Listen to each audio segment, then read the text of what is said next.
The streets of Chicago were taken over by mobs of teens perpetrating violence against innocent victims. Also, a tale of two shootings. There was a young woman and a young man, both shot for getting close to the wrong house by mistake. But how the media is talking about these stories based on the race of the victims tells us a really sad story about race relations and journalism in America today. We are talking to Heather McDonald. She is a fellow at the Manhattan Institute. She's a contributing editor for City Journal. She's written lots of books. She's a Yale grad. She went to Cambridge University and Stanford as well. And she talks a lot about race and policing and disparities among whites and Asians and Black people. She recently wrote a book called When Race Trumps Merit: How the Pursuit of Equity Sacrifices Excellence, Destroys Beauty, and Threatens Lives. So we will be talking about all of this today, including how racial quotas is damaging not just academia, but also the fields of medicine and science. So it's kind of a scary conversation, but it's really important for us to know what's going on. This episode is brought to you by our friends at Good Ranchers. Go to goodranchers.com. Use code Allie at checkout. That's goodranchers.com, code Allie.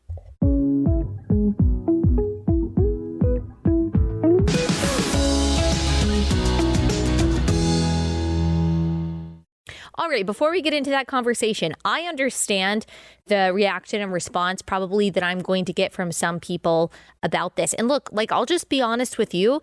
This conversation about race and about disparities and why there are disparities when it comes to academic outcomes, when it comes to delinquency, when it comes to incarceration, this is an uncomfortable conversation for me to have to hear some of the statistics, to look at the data.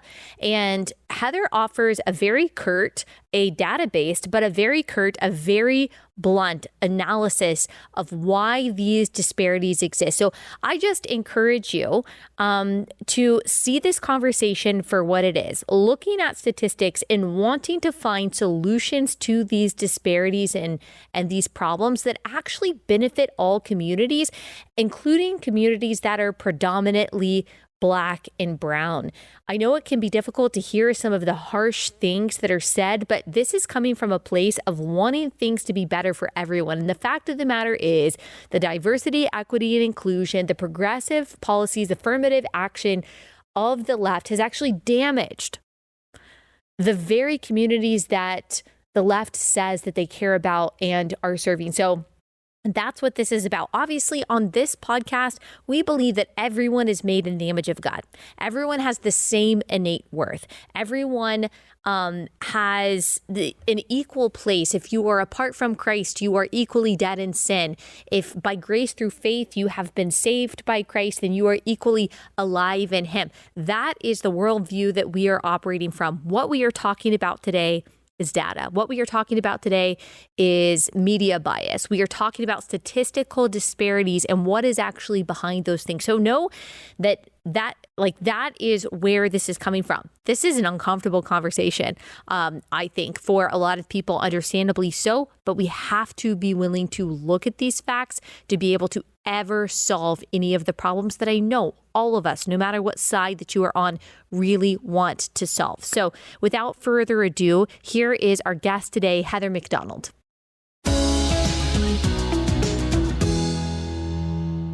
All right, Heather, thank you so much for taking the time to join us. I've been wanting to talk to you for such a long time, have been a fan and admirer of your work for a while. Before we get into your book, When Race Trumps Merit, I want to talk to you about these news stories that I haven't had the chance to break down myself on this show. And the first one is a really horrifying story. The footage that I've seen is horrifying. And it's from what people are calling a Chicago teen takeover. It's basically mobs of young people in Chicago running down the street, looting, assaulting people, causing all kinds of chaos. The new Chicago mayor, I'm sure you saw, he's trying to defund the police. He also said, well, we shouldn't demonize these young people who are assaulting innocent victims in the middle of the road. I mean, what do you make of all of this? How does this happen in an American city? It happens because we've demonized the cops. We've totally delegitimated police authority. We've been doing that for decades, but it got particularly bad after the George Floyd race riots. And so the cops have backed off of proactive policing. They're terrified to make arrests because they'll be accused of being racist. And we've sent the message that lawless behavior is perfectly normal. And, we're terrified of enforcing the law because it has a disparate impact on blacks. That message gets across. But I'm frankly a little surprised by the reaction to this, because we saw the same thing last year. These flash mobs of teens from the south side and west side of Chicago on the Magnificent Mile are a routine phenomenon. Last year, there was a boy who was shot to death at Millennium Park.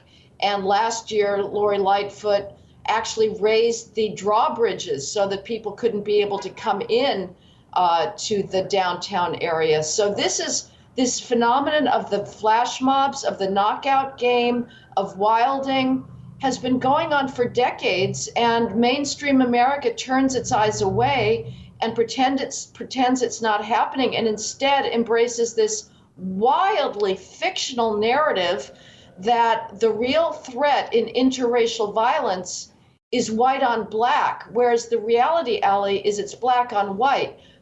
Blacks commit 88% of all interracial violence between blacks and whites on blacks. But the rest of the country is so worried about violating racial etiquette that we don't talk about any of that. Yes, and actually you just assume that it's actually the opposite, because in every single crime that we see in which there happens to be a white suspect, a white perpetrator, and a black victim, we are made to believe that this is common. This is actually emblematic of American culture.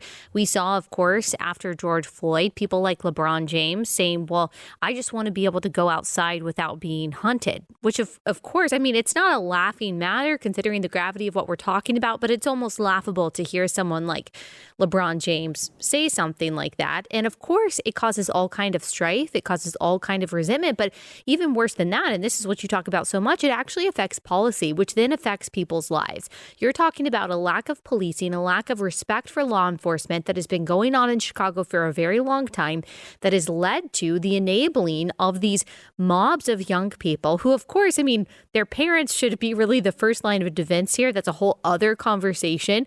But certainly the law is not being enforced. And because of that, during this Chicago teen takeover, police say a 6-year-old boy was shot in the arm, a 6-year-old boy, and a 17-year-old boy was shot in the leg.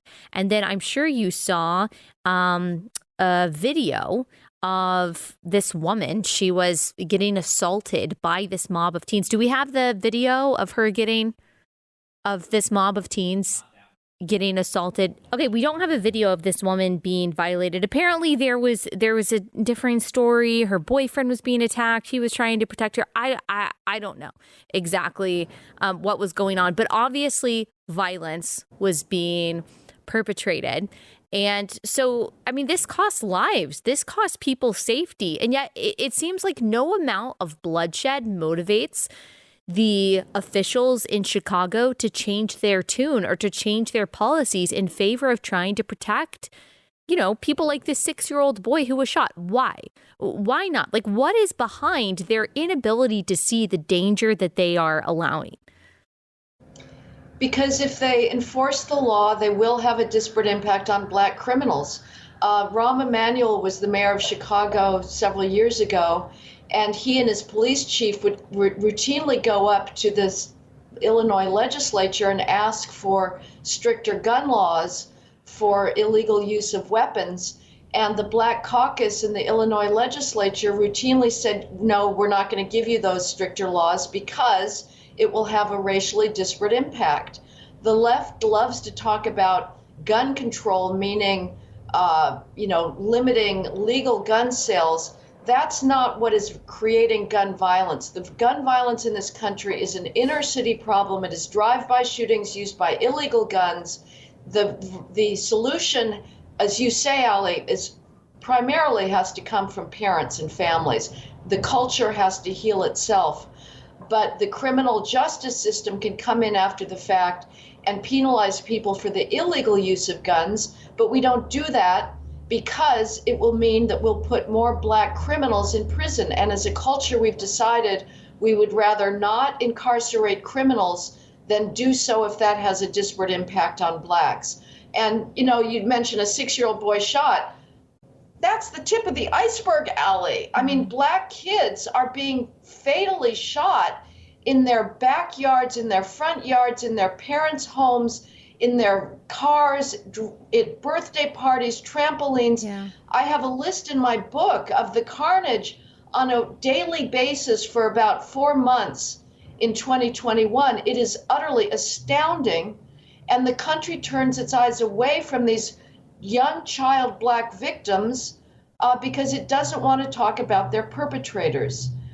So until that changes, the only thing that's really going to change it is if white kids start getting gunned down in these insane, barbaric drive-by shootings. By and large, they're not. Yeah. For all of the hoopla over school shootings, those are disproportionately gang-related. We only go nuts when it's white kids who were shot, and ideally we want a white shooter. But those are a pittance of the gun violence in this country, which is overwhelmingly gang-related, inner-city related. Blacks die of gun homicide at 25 times the rate between the ages of 10 and 24 compared to whites. 25 times the rate of getting killed by guns, and their killers are other blacks, not other whites. And that's why we don't talk about it, because whites are terrified to talk about black on black crime. When the horrific Nashville shooting happened, there was this New York Times, could have been the Washington Post. I was trying to find it, but they mentioned 2 school shootings that had just happened recently that I had not heard about. It was one outside of Denver, and then I believe one outside of Arlington, Texas. And I was like, wait, these didn't become huge stories, because usually these school shootings are big stories, especially when there's an AR-15 involved. But the perpetrators were both black, and I hadn't heard of that. You really only hear about these mass shooters when you have, which is equally horrific, when you've got a white guy or whatever walking in with an AR-15. And then I'll get a bunch of messages from people, even people who say that they're conservative, saying, well, why aren't you at least talking about gun control when it comes to AR-15s? Guns are the number one killer of people under the age of 18. But then they have nothing to say when I say, well, look, if you care about gun violence, which of course we all do, we don't want more murder victims. But let's talk about the 99% of crimes, or the 99% of these cases that are actually committed by people who are using handguns. The reason why that number is so high, why so many minors are killed by guns, is actually because of the gang violence that we're talking about. Let's look at the policies that should be actually enacted and put into place to prevent that kind of violence. Then we might be able to see the numbers going down. Banning AR-15s is not even going to put a dent in those statistics. But as soon as you start talking about a certain demographic that inconveniently is taking up a large portion of these deaths, they don't want to talk about any policy that would restrict the usage of those guns anymore. Right. They're illegal. They may go after the legal possession, but these kids that are shooting each other are not going and getting gun permits and background checks. This is an illegal trade. I'm an agnostic on gun control. I'm not going to weigh in one way or another. Yeah. I will say that Bernie Sanders was right when he allegedly said years ago, everybody in Vermont has a gun and they have virtually no gun homicide. The issue really is the social breakdown that leads people, these young people, to feel no hesitation about going out and blasting bullets across a sidewalk in the hope of hitting a gang enemy. And if they take out a young child, they don't care. That's the problem. They're growing up in communities without parental control. The black out of wedlock birth rate is 71%. It's a culture without marriage, without fathers. And young boys are not getting any kind of impulse control from their home environments. And that's the problem. Yes, we do have much higher gun violence, much higher number of guns in this country. But that is a social problem. It's not primarily a gun problem.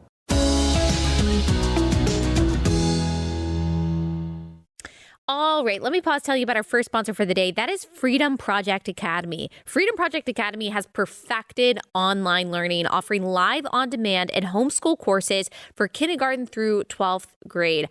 I don't have to tell you how bad our education system is today, especially just when it comes to the propaganda. The gender transitioning behind parents' backs, the critical race theory, the sexually explicit books, and also just the dumbing down of academia, trying to bring everything to the lowest common denominator so no one feels like they're falling behind and everyone ends up at the same place. I mean, it's making our young people really stupid, but that doesn't have to be the case for you and your family. It doesn't have to be the case for your kids. You can take control of your child's education. And one great way to do that is through Freedom Project Academy. It's based on biblical values, has classical curriculum. They're dedicated to mastery of subject matter and teaching kids not just what to think, but specifically how to think. You can save 10% on tuition when you enroll today at freedomforschool.com. That's freedom4, F-O-R, school.com, freedomforschool.com.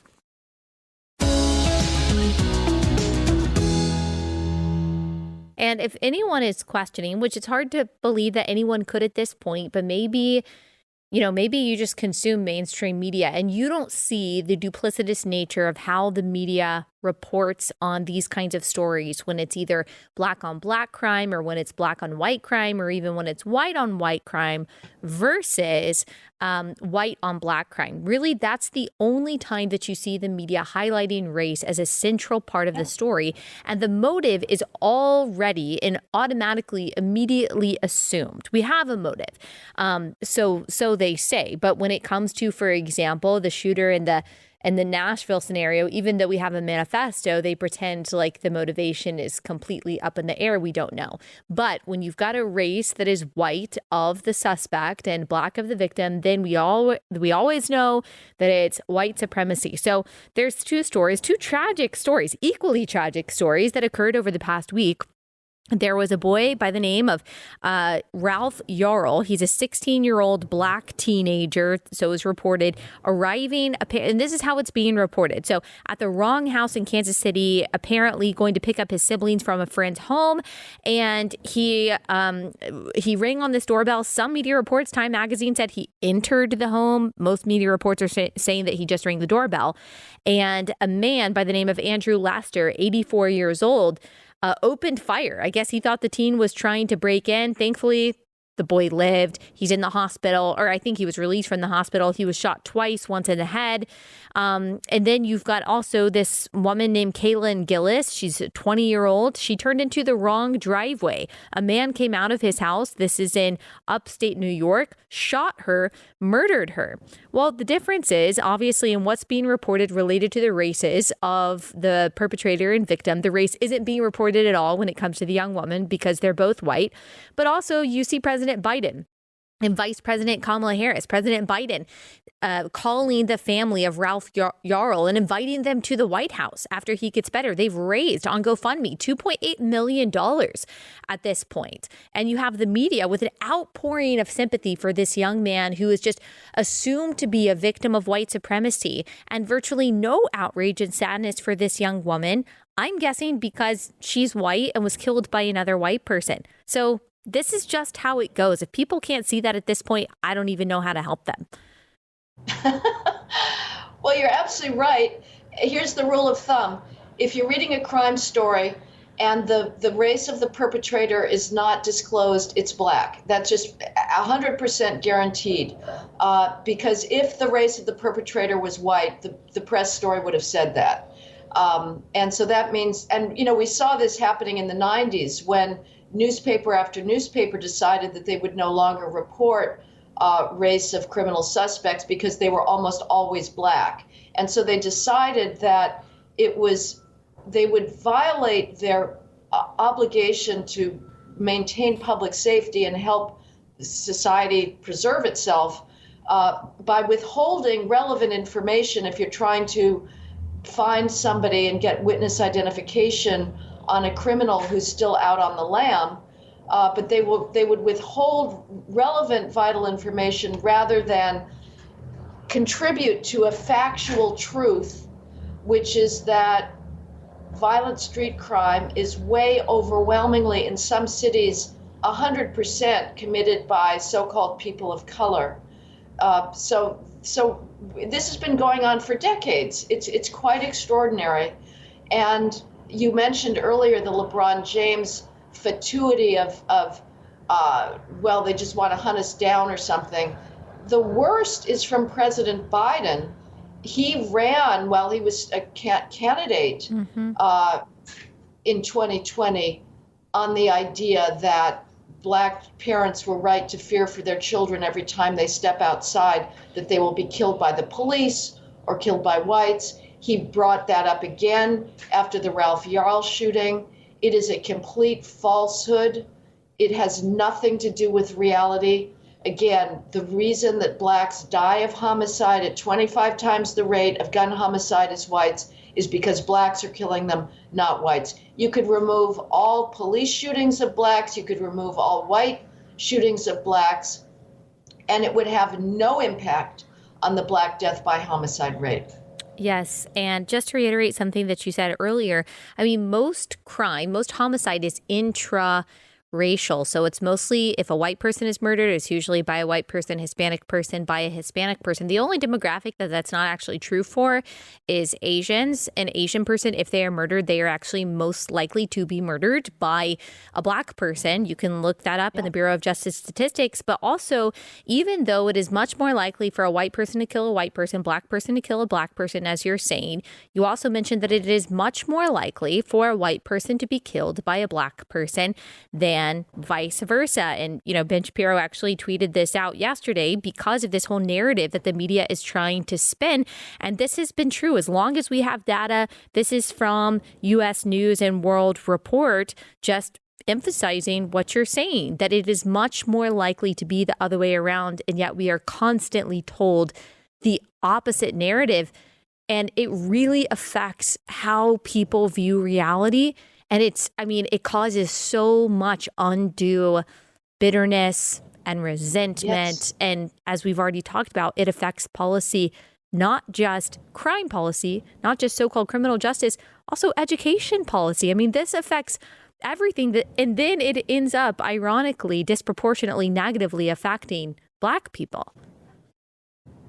Well, let me just correct one thing. The data that I just gave, which is that 88% of all interracial violence is committed by Blacks on whites, that refers to non-lethal violence because this comes from the National Crime Victims Survey, so it's self-reporting. So if you're a victim of homicide, you're not going to report. Right. But the homicide disparities are comparable. So you're absolutely right. And you're absolutely right, Allie, as well, to talk about the bitterness that this creates. Inevitably, after this Ralph Yarl shooting, we have op-eds at the Atlantic Monthly, other magazines, with the usual, frankly, bathos-filled conceit that, oh, I'm just so exhausted by being Black because all these whites are going to kill me.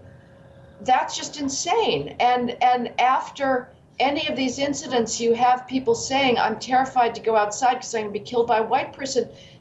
That is to live in a fantasy world. Yeah. But it does increase racial hostility, and it does lead to, trying to emasculate and decommission policing on the phony idea that we're living through an epidemic of racially biased police shootings of Black men. That is another complete falsehood put out by the police. The fact of the matter is, Allie, this country had a deplorable history. It was an utter contradiction to its founding ideals. White Americans treated Blacks with just horrific, heartbreaking, gratuitous cruelty and nastiness. It breaks my heart to read it. Yeah. But that is not our country today. It was our country in the past. We were white supremacists. We were an apartheid country, and we violated our ideals on a regular basis. But today, that is not the reality. There is not a single mainstream institution that is not bending itself over backwards to try and admit and hire as many Blacks as possible. Our reality is Black privilege, not white privilege. And to go around pretending the opposite means that we're tearing down standards of criminal behavior. We're tearing down meritocratic standards in medicine and science, in academic achievement, in engineering, all based on the lie that racism is our problem today. It is not. Standards are not racist. The problem is there's underlying skills gaps and behavior gaps.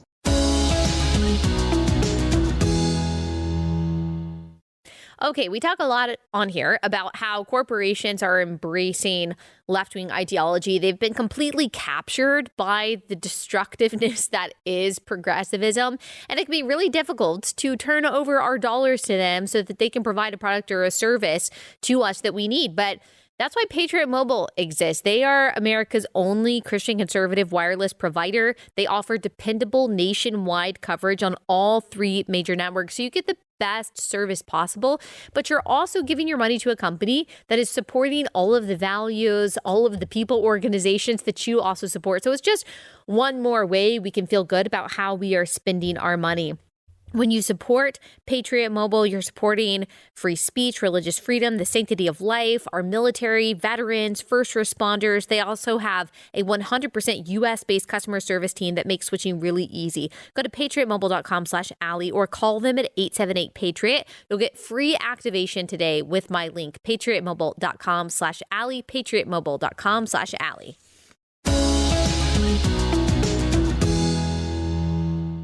That's a perfect segue into the book that you've written, When Race Trumps Merit.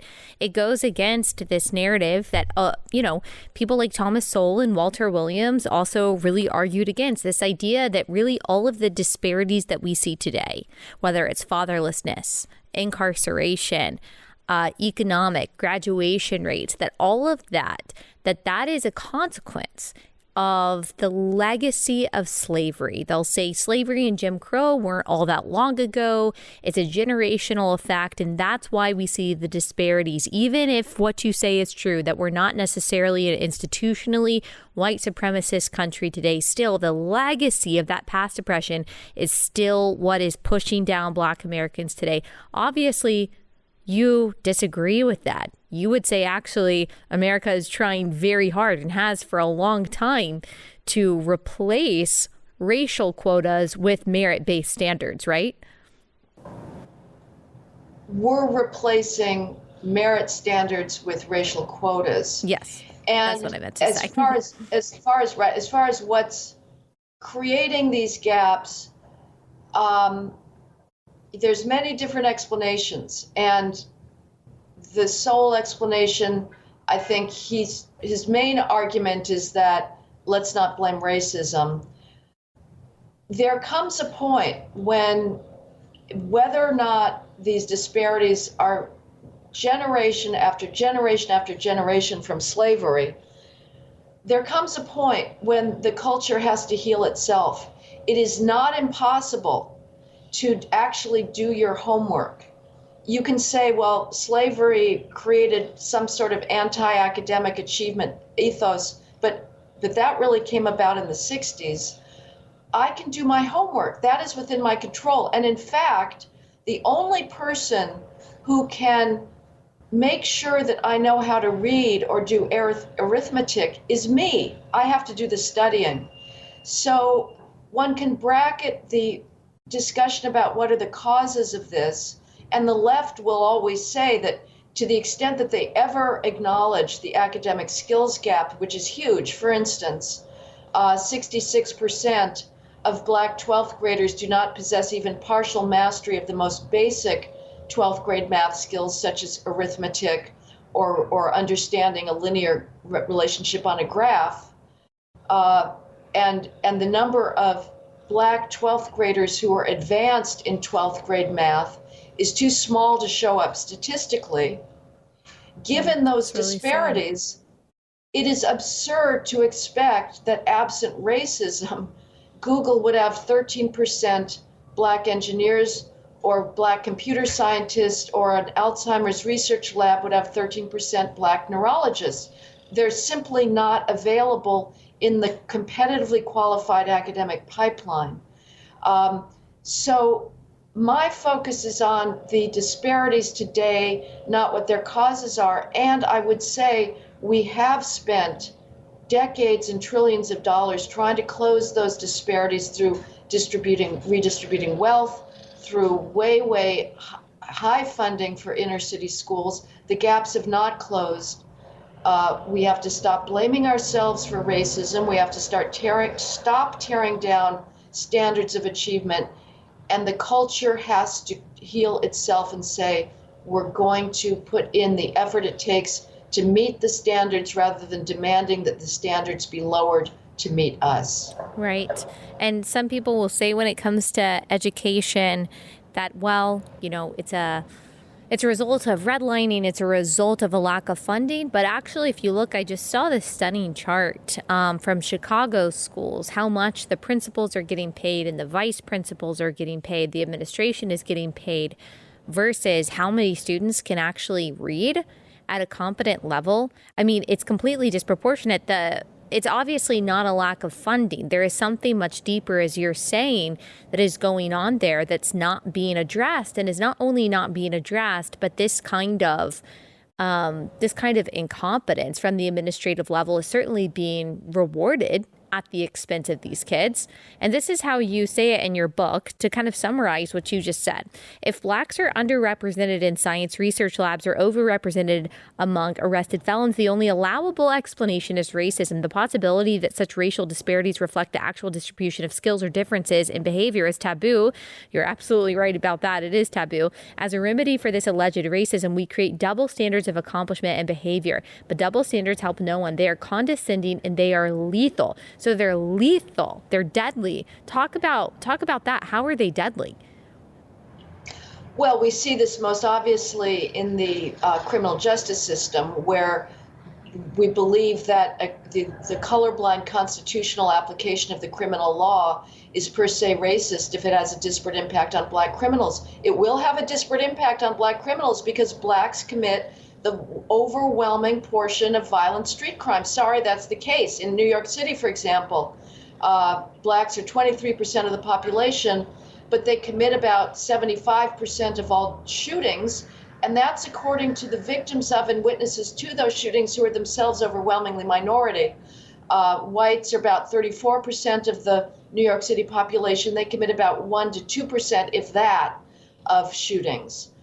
So it's vastly disproportionate. But when we say that the problem is the criminal justice standards or prosecuting the law because it has a disparate impact on Blacks, we've stopped prosecuting the law. The result was, after the George Floyd race riots, the largest one-year increase in homicide in this nation's history, 29% in 1 year, which is massive for any kind of field. To have a 1 year 29% shift in anything is just stunning. And the victims were overwhelmingly Black. So we've got the criminal side of this, but you also have the side now where we are tearing down meritocratic standards in science and in medicine, and that will have an impact.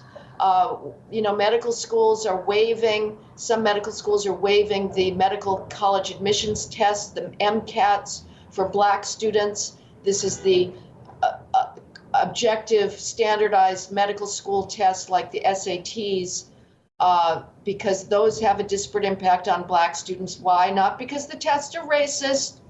The tests are not racist. They're colorblind and they ask for basic academic skills, but because on average, Blacks don't have those skills at the same rate. Again, there's many individuals who are whooping everybody's ass within these groups, but we're talking about averages here. Medical schools are deciding they're going to lower their standards for Blacks. They're lowering their standards in the medical licensing exam. They're going pass-fail to one important test rather than grading the students because Blacks were doing very poorly when graded. So now we're not going to know who's getting D's and F's and who's getting A's and B's. And at some point, we're compromising medical technology, medical skill. We are also slowing down medical progress and research. The federal science labs and funding agencies like the National Institutes of Health or the National Science Foundation are now doling out research money based on the race of researchers, not their scientific accomplishments. And that will mean that we are slowing down the progress in curing cancer and Alzheimer's.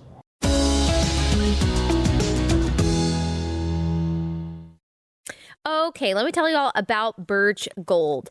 You know, Inflation has consequences. We are all feeling it. The Fed is raising interest rates to combat out of control government spending. It's not working.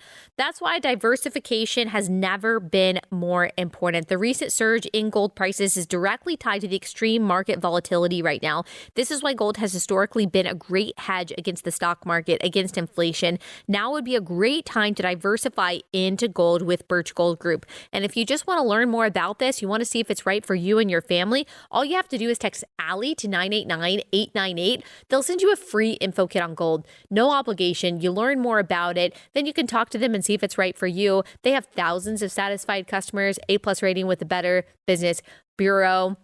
So this could be the perfect way to diversify for your family. Just text Allie to 989-898 to get that free info kit.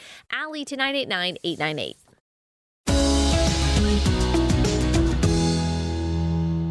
You give some more examples of this in your book. In 2021, the average score for white applicants on the medical college admission test was in the 71st percentile, meaning that it was equal to or better than the 71% of all average scores. The average score for black applicants was in the 37th percentile, a full standard deviation below the average white score. The MCATs have already been redesigned to try to reduce this gap.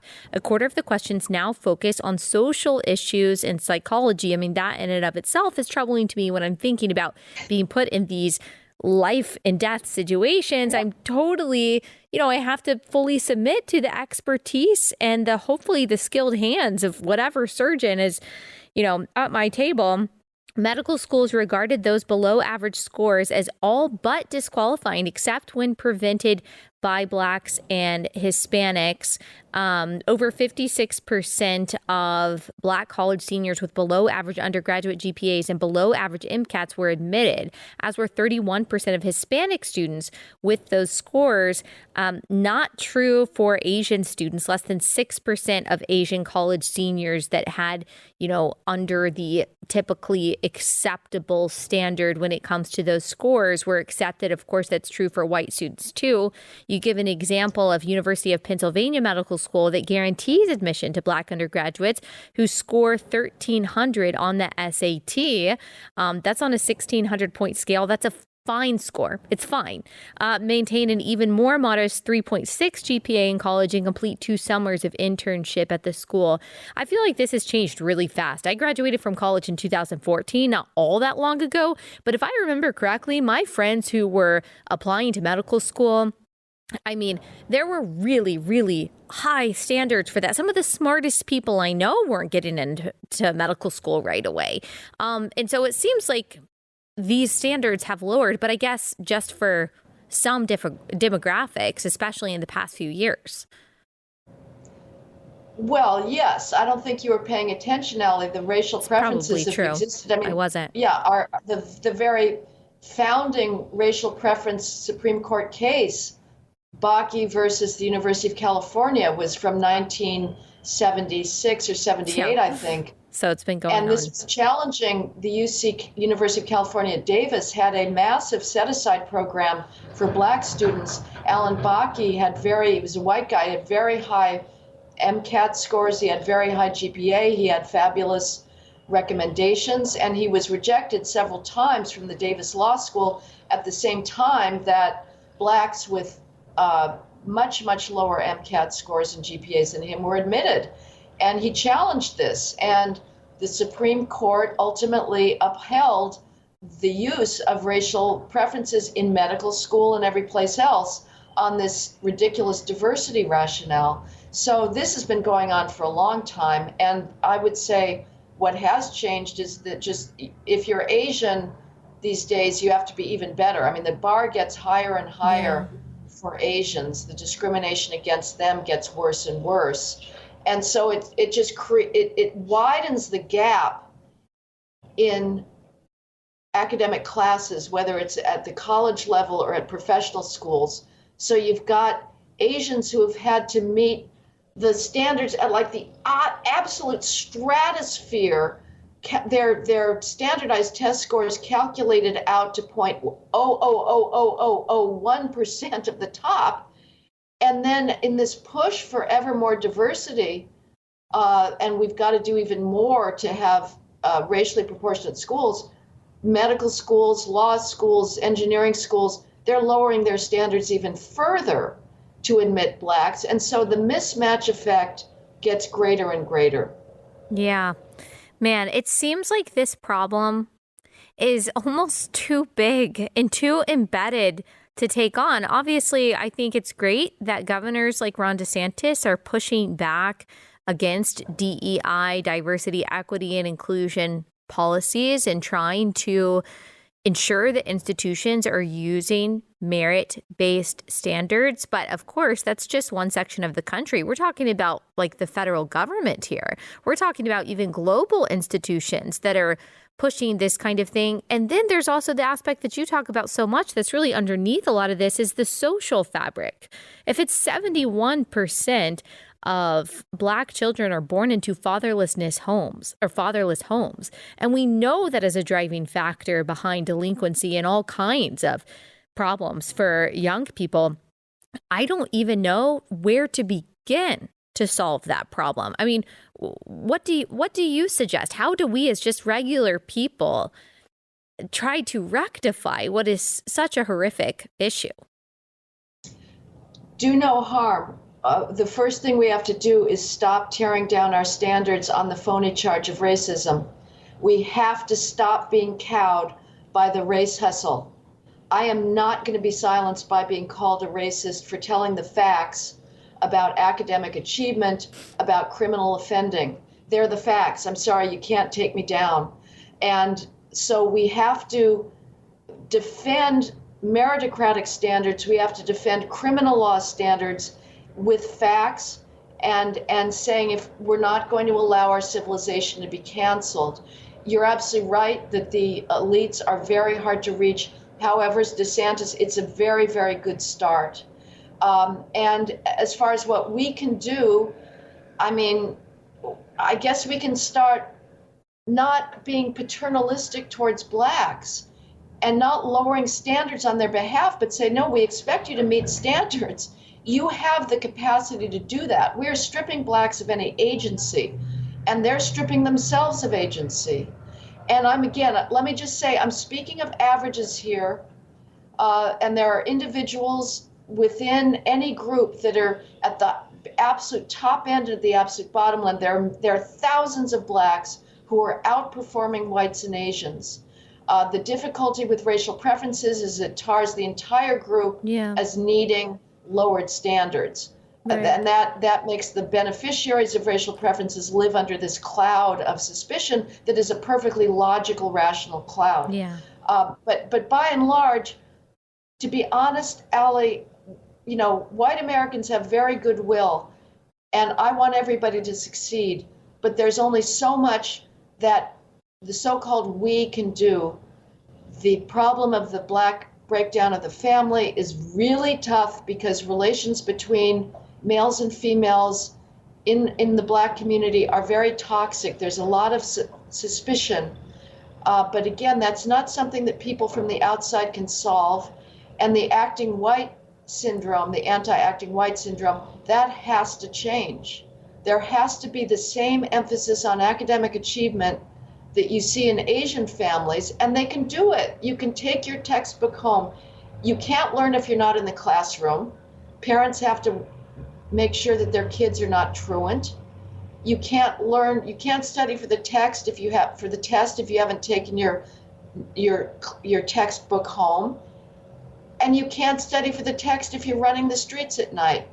There's not a lot that people outside can do about that.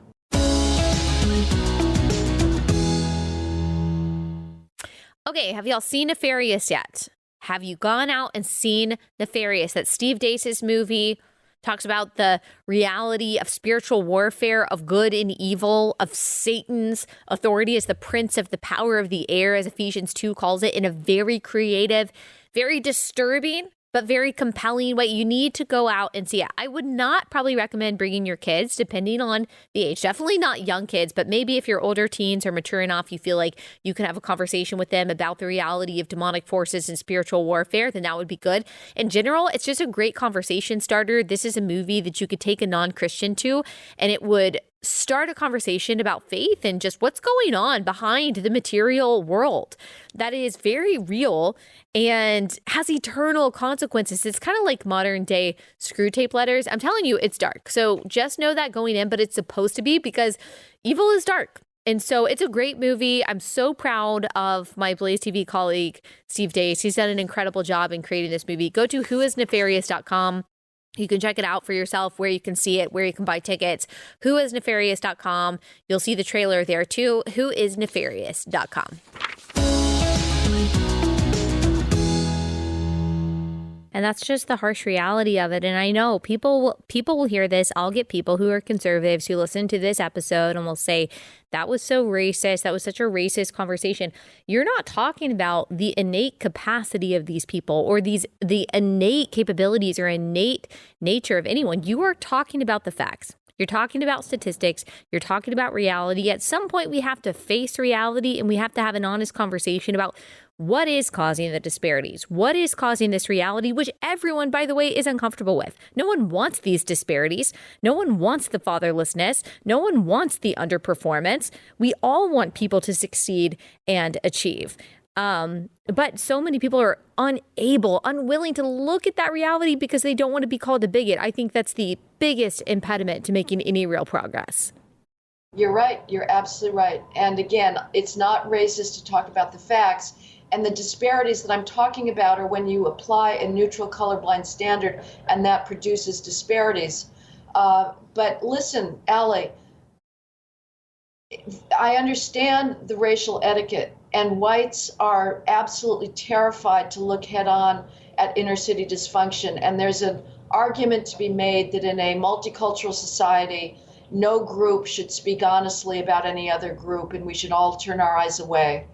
That argument for racial etiquette is no longer applicable as far as I'm concerned, because we have every institution of Western civilization, whether it's classical music, art, medicine, science, they're all being accused of being racist because they do not have proportional numbers of blacks either in their history, when Europe was the source of these, and Europe was not 13% black for most of its history. It was demographically white. Or we're accusing medicine today of being racist because there's not 13% black principal investigators on NIH grants.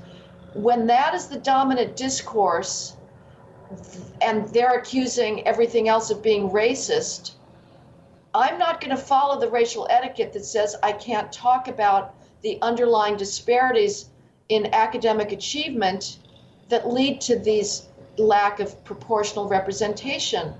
Mm-hmm. Right now the accusations go in one direction. Exactly. And it's too late. It's too late. The time for racial etiquette is over because the left is winning and they're tearing everything down under this phony charge of racism. And as long as racism is the only allowable explanation for racial disparities, the left wins. And we have to be able to provide an alternative explanation for why Google doesn't have 13% black engineers. Yeah, it really is. It's honestly the most loving and compassionate thing you can do to advocate for a merit-based system and to say, I actually believe that everyone is innately capable of reaching these high standards. Yes, there needs to be changes in the social fabric and the family structure and things like that to enable these people, but everyone has the innate capacity to do it. As Thomas Sowell says, when the left says equality, they always mean equality downward. They always mean bringing everyone to the lowest common denominator. And that is certainly what's happening, especially in these communities.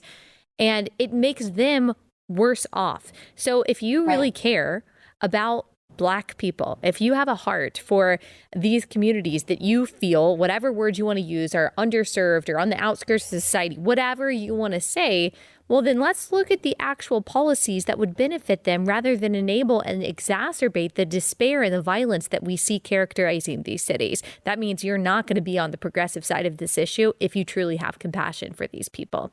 Thank you so much for taking the time to come on. Where can people buy not just this book, When Race Trumps Merit, but all of your books that you've written on this? Because you cite all of the statistics, by the way, that you're talking about. You're certainly not just making them up. So where can people learn more about this?